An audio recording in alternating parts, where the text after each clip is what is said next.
How'd you stay in shape? How'd you stay locked in for the last 7 months? So I moved back to Iowa, Des Moines, born and raised, and I went back up to Iowa State. Where I went to school at, those guys did a phenomenal job taking care of me from a conditioning, workout standpoint.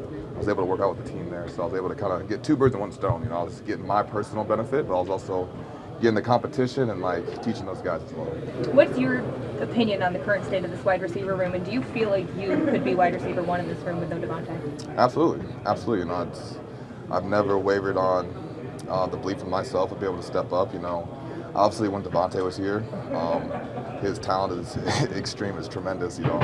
Undoubtedly he's the best wide receiver in the league right now. And probably will be for a while, but that doesn't mean that I'm far behind him from that standpoint. And I learned a lot from him. He's taught me a lot, not on the field, but off the field, and how to carry yourself as a professional and as a man as well. So I'm thankful for my time with him, but things move on, and it's a different age now. Do you feel yourself stepping into a leadership role right now? Absolutely, but I've taken on a leadership role, probably 2 years ago or so. I think I got a lot of respect for the guys in this locker room, the coaches, and around the league as well.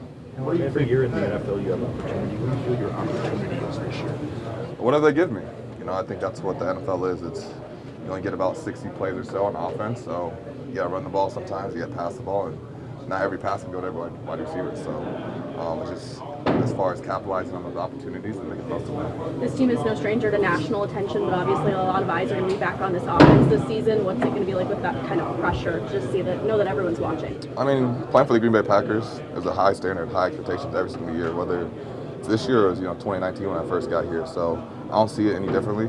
I see that no matter who's out there, the 11 people on the field, they have a standard to uphold. And if they don't do that, then there's changes that need to be made. It's the expectation is to bring the Lombardi Trophy back home where it belongs.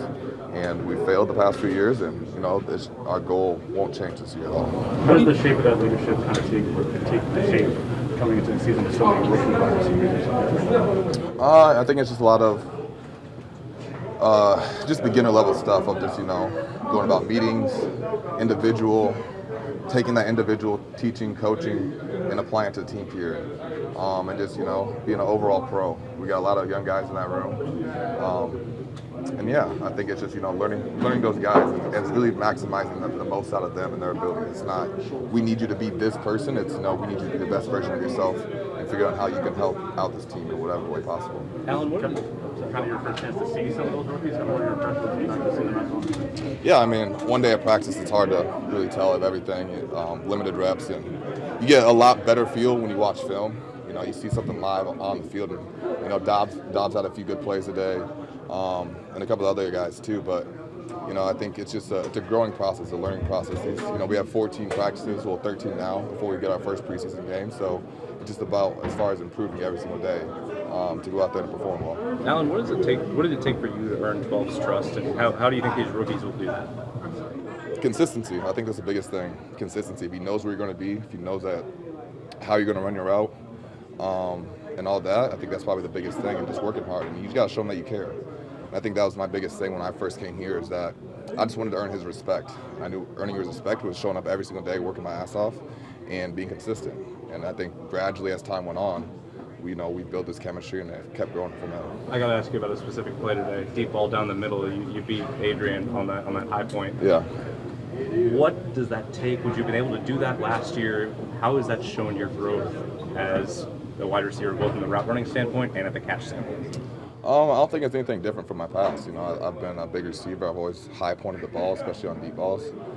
Adrian's obviously a great player and made a tremendous play. It just happened the ball landed on my leg, and I was able to kind of scoop up and make a good play. But I think it's more so just Aaron sees the play. It wasn't the best look that we wanted for that specific play.